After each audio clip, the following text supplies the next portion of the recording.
হ'ব নমস্কাৰ, মোৰ নাম বলদেৱ চৌহান। যোৱা 29 তাৰিখে মই গৰৈমাৰী মোৰ নিজ নামৰ ম্যাদী পাট্টা মাটি চাবলৈ গৈছিলোঁ। মোহনলাল চৌহানে মোৰ মাটিটো দখল কৰি কেনে হাল বাইছে। হাল বাওঁতে মই তাক বিচাৰিব যাওঁতে মোৰ মাটিটো কিয় হাল বাইছা বুলি কেনে মই কাৰেদি গৈ আছিলোঁ, সি নিজৰ বাইকটো এৰি কেনে দৌৰ মাৰিলে।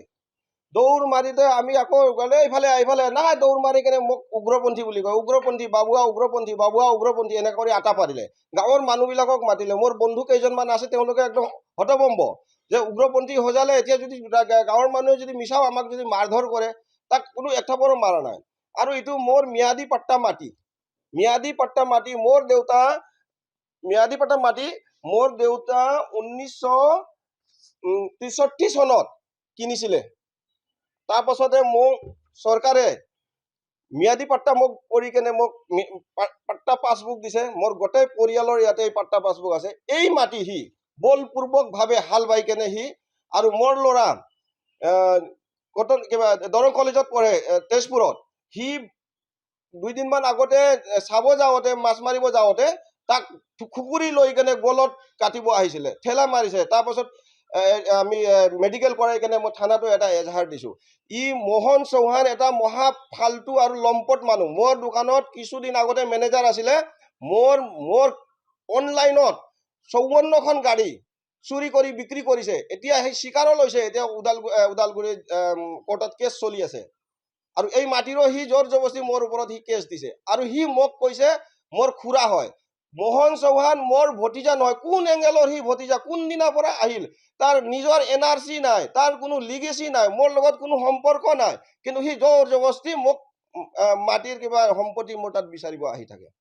গতিকে মই গোটেই ৰাইজক এইটো মই আহ্বান কৰিছোঁ, যিটো মোক এই মিডিয়াৰ জৰিয়তে এনেকুৱা মোক উগ্ৰপন্থী হৈ যাইছে, এনেকুৱা বদনাম কৰিছে, মোৰ মানহানি হৈছে।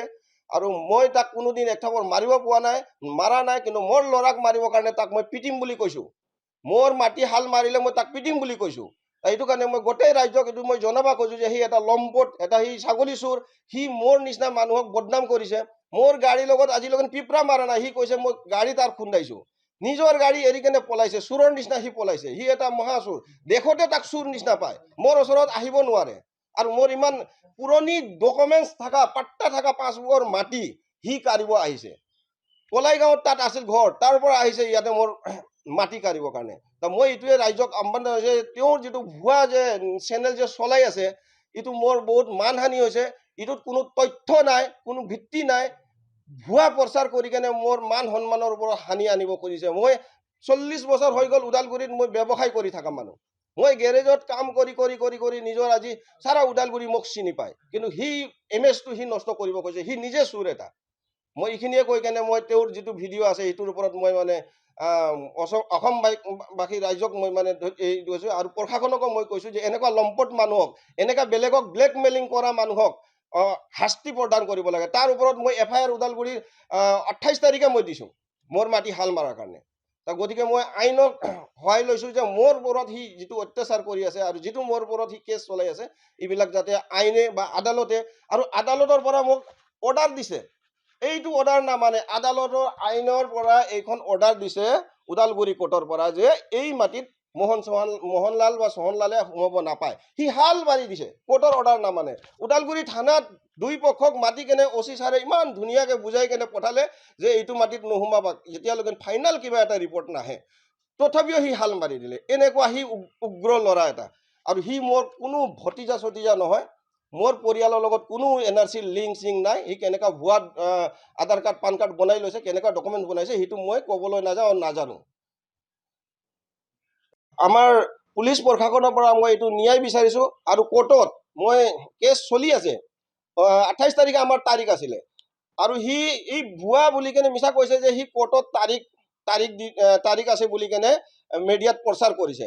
29 তাৰিখে কোনো তাৰিখ নাই, 5 তাৰিখে আকৌ তাৰিখ আছে আমাৰ কোৰ্টত। আৰু সি ইমানটা কেছ আছে তাক। ওদালগুৰি আমাৰ OC ছাৰ এনেকুৱা মানে ছ'চিয়েল মানুহ, এনেকুৱা এজন ভাল মানুহ, এই ছাৰৰ ওপৰতো সি কেছ কৰিছে, আৰু মণ্ডলৰ ওপৰত কেছ কৰিছে, আৰু এটা মেজিষ্ট্ৰেটৰ ওপৰত কেছ কৰিছে। এনেকুৱা কিমান মানুহৰ লগত এই লম্পটটোৱে কেছ কৰি আছে, মানে সিয়ে যেন ভাল, বাকী চব মানুহবিলাক বেয়া। এইটো কাৰণে মই আইন প্ৰশাসনক আৰু আমাৰ ওদালগুৰি আদালতক মই দৰখাস্ত কৰিছোঁ। মই এই বিচাৰিছোঁ যে ইয়াক সোনকালে মোৰ এইটো এটা শান্তি পৰিৱেশৰ কাৰণে ইয়াৰ ন্যায় কৰি দিব লাগে, ন্যায় বিচাৰিছোঁ। মই ওদালগুৰি DC ছাৰক মই এইটো ৰিকুৱেষ্ট কৰিছোঁ যে মোৰ এই যি মোক মানৱতাগতত মোক যিটো হেৰেছমেণ্ট দিছে ইয়াৰ পৰা মোক ন্যায় দিয়ে যেন। আপোনাক যে মাৰধৰ কৰিব বিচাৰিছিলে বা আপুনি যে মাৰিব আহিছে বুলি কৈছে, কোন জাগাত হৈছিলে এইটো? হয়, মোৰ পুৰণি গৰৈবাৰীত মোৰ নিজৰ গাঁও, মোৰ জন্মভূমি, তাতে পৰা মই কাৰ লৈ আহিছিলোঁ। সি উগ্ৰপন্থী বুলি ক'লে গাঁৱৰ মানুহ লৈ কেনে আমাক মাৰি কেনে হত্যা কৰিব বিচাৰিছিলে। মানে গাঁৱৰ মানুহবিলাকে সঁচাকৈ উগ্ৰপন্থী বুলি যদি আমাক মাৰে, আৰু BTCত ক'ত উগ্ৰপন্থী আছে? আৰু মই ওদালগুৰিত 2016ত ইলেকশ্যন খেলা মানুহ মোক উগ্ৰপন্থী বুলি কৈছে সেই লম্পটজনে। ক'ত মই উগ্ৰপন্থী নেকি? আৰু ওদালগুৰিত ক'ত উগ্ৰপন্থী আছে? কোন সংগঠন আছে উগ্ৰপন্থী?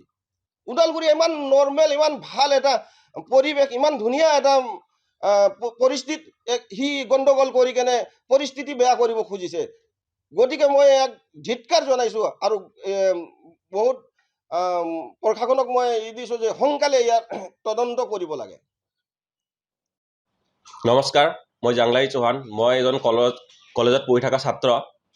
কেইদিনমান আগত মই গাঁৱত মাছ মাৰিব গৈছিলোঁ। আমাৰ তাতে খেতি মাটি আছে আৰু পুখুৰী আছে। পুখুৰীত মাছ মাৰিব যাওঁতে তাতে যেতিয়া মই মাছ মাৰিব পুখুৰীত নামিছিলোঁ, তেতিয়া সোহনলাল চৌহান আৰু তাৰ ভাইটি মোহনলাল চৌহানে মোক খেদি আহিল ধৰি ক'লে, কাক সুধি ইয়াতে মাছ মাৰিব আহিছা? মই ক'লোঁ, এইটো মোৰ দেউতাৰ মাটি, মই ইয়াতে আগতেও মাছ মাৰিব আহিছোঁ, তো সেইকাৰণে নৰ্মেলি যেনেকৈ আহি থাকোঁ সেনেকুৱা আজি আহিছোঁ মাছ মাৰিব।